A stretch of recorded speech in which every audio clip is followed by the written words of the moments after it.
थोडासा लाईट देण्याला आपल्या सगळ्यांची गैरसोय झाली. मगाशी बाळासाहेबांनी सांगितलं की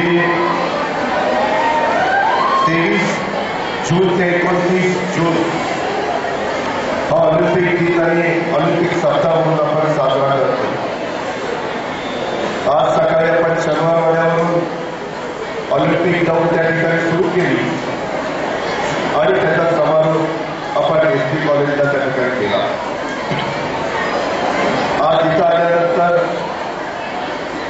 सुरुवातीला आपल्या सर्वांचं स्वागत करत असताना योगाची प्रात्यक्षिका आपल्या मुलांनी मुलींनी केली. अतिशय सुंदर अशा प्रकारची प्रात्यक्षिका त्यांनी केली. त्यांचं मी मनापासून कौतुक करतो, मनापासून अभिनंदन करतो. रोप स्केटिंगमध्ये देखील अतिशय चांगल्या प्रकारच्या नावलौकिक त्या रोप स्केटिंगमध्ये आपल्या मुलामुलींनी दाखवलं आहे आणि आज त्याचं प्रात्यक्षिक तुम्हाला सर्वांना पाहावयास मिळालं. तुमच्या माझ्या महाराष्ट्रातल्या तुमच्या माझ्या शहरातल्या मुलामुलींच्या हातामध्ये कौशल्य आहे, फक्त त्याला संधी देण्याची गरज आहे. त्यांना इन्फ्रास्ट्रक्चर उभं करण्याची गरज आहे. त्यांनी पण रोप स्केटिंगमध्ये उत्तम प्रकारे प्रात्यक्षिकं दाखवली आणि त्याच्यानंतरच्या काळात महाराष्ट्राच्या मैदानी खेळातील लाठीकाठी आणि दांडपट्टा हेही खेळाचं प्रात्यक्षिक आपण सगळ्यांनी बघितलं आणि एक चांगल्या प्रकारे आजचा ऑलिम्पिक डे रन साजरा करण्याचा प्रयत्न महाराष्ट्र ऑलिम्पिक असोसिएशननी केलेला आहे. वेगवेगळ्या प्रकारचे अनेक प्रकारचे प्रश्न आहेत.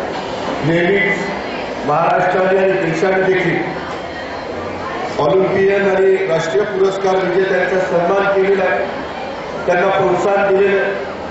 आणि लोक सरकारमध्ये असताना देखील आंतरराष्ट्रीय आणि राष्ट्रीय स्तरावर चांगल्या प्रकारे खेळ खेळणाऱ्या खेळाडूंच्या करता 5% आरक्षण देण्याचा निर्णय घेतला.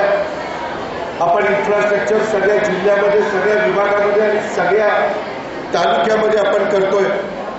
चांगल्या प्रकारची क्रीडांगणं असावी, तिथं सुविधा असाव्यात.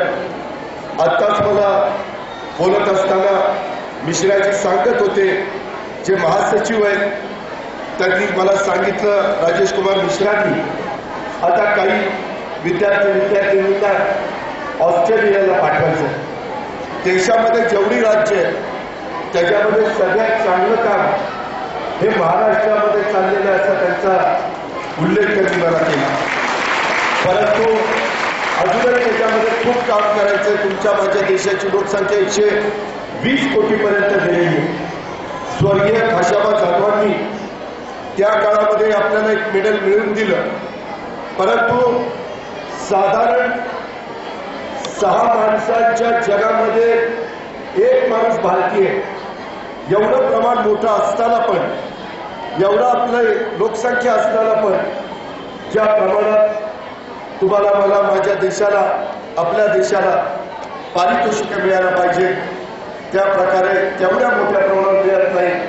आणि म्हणून अधिक जोमाने आपल्याला सगळ्यांनाच अधिकचं काम करावं लागणार आहे, कष्ट घ्यावे लागणार आहे. त्याच्यामध्ये निश्चितपणे कष्ट घेतल्यानंतर त्या कष्टाचं चीज होत असतं, सार्थक होत असतं आणि त्याच्यामुळं त्या पद्धतीचा प्रयत्न महाराष्ट्र ऑलिम्पिक असोसिएशन असेल किंवा देश पातळीवर असेल किंवा राज्य सरकारचा क्रीडा विभाग असेल आणि वेगवेगळ्या शिक्षण संस्था आणि त्या शिक्षण संस्थेमध्ये जे प्रशिक्षण देतात ते सगळे प्रशिक्षक हे विद्यार्थी घडवण्याचं काम करतात.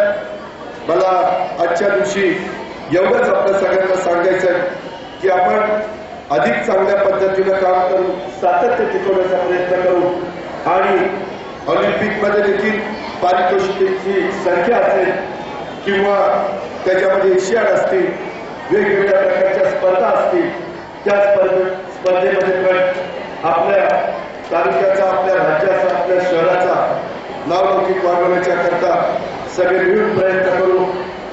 पुणे महानगरपालिका, पिंपरी चिंचवड महानगरपालिका या सगळ्या पदाधिकारी अधिकाऱ्यांना आमचं सतत सांगणं असतं की सर्वांगीण विकास त्या भागाचा होत असताना साहित्य, कला, संस्कृती ज्याच्यामध्ये चांगलं योगदान देत असताना क्रीडा क्षेत्राकडे पण अधिकचं लक्ष आपण दिलं पाहिजे. त्याच्यामध्ये भरीव अशा प्रकारची तरतूद केली पाहिजे. राज्य सरकारमध्ये देखील अर्थमंत्री असताना जेवढी जास्तीत जास्त तरतूद करता येईल तेवढी तरतूद करण्याचा प्रयत्न मी केला, परंतु ती आणखी तरतूद मोठ्या प्रमाणावर वाढवली पाहिजे. आता आपल्या राज्याचे क्रीडा मंत्री तावडे साहेब आहेत, आपल्या राज्याचे मुख्यमंत्री फडणवीस साहेब आहेत.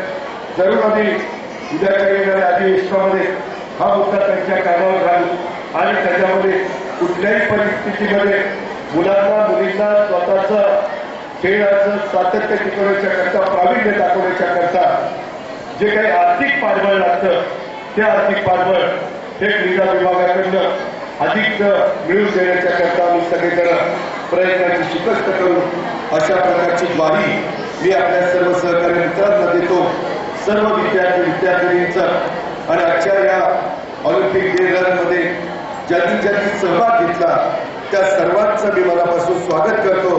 आज रथ देखील चांगल्या प्रकारचा सजवलेला होता, त्याचे पण आपण रथातलं त्या ठिकाणी मिरवणूक काढण्याचा प्रयत्न केला आणि ज्योत पण आपण त्या ठिकाणी फिरवली. त्या सगळ्यांचंच मी मनापासून कौतुक करतो. थोडीशी तुमची गैरसोय झाली त्याबद्दल दिलगिरी व्यक्त करतो आणि इथून पुढच्या काळामध्ये तुमच्या सगळ्या भावी वाटचालीला मी मनपूर्वक महाराष्ट्र ऑलिम्पिक असोसिएशनच्या वतीनं हार्दिक शुभेच्छा देतो आणि आपल्या सर्वांची रजा घेतो. जय हिंद, जय महाराष्ट्र. आदरणीय दादा, आपण आजच्या कार्यक्रमाच्या निमित्ताने आम्हाला दिलेल्या कानमंत्र यापुढील काळामध्ये नक्कीच आम्ही वाढवण्याचा प्रयत्न करू, त्याप्रमाणे आचरणात आणण्याचा प्रयत्न करू आणि या भारत देशाचं प्रतिनिधित्व करत असताना भारताचा बहुमान हा कसा वाढेल या दृष्टीने नक्कीच आम्ही सर्वजण प्रयत्न करू. आजच्या सुरुवातीच्या कार्यक्रमापासून पर्जन्य नाट्याची गोष्टी येत होते. सुरुवातीपासून आम्हाला अनेक अडथळे येत होते, परंतु सर्व अडथळे पार करत आम्ही या कार्यक्रमाचा समारोप आज या ठिकाणी केलेला आहे आणि आपण या ठिकाणी उपस्थित राहून जो आम्हाला कार्यक्रमाचा आत्मविश्वास व्यक्त केलेला आहे त्याबद्दल देखील महाराष्ट्र ऑलिम्पिक असोसिएशनच्या वतीनं आपल्याला विशेष आभार व्यक्त करतो आणि महाराष्ट्र ऑलिम्पिक असोसिएशनचे कार्यकारी सदस्य प्रताप जाधव यांना विनंती करतो की आपण आभार प्रदर्शन करावं. माननीय प्रताप जाधव.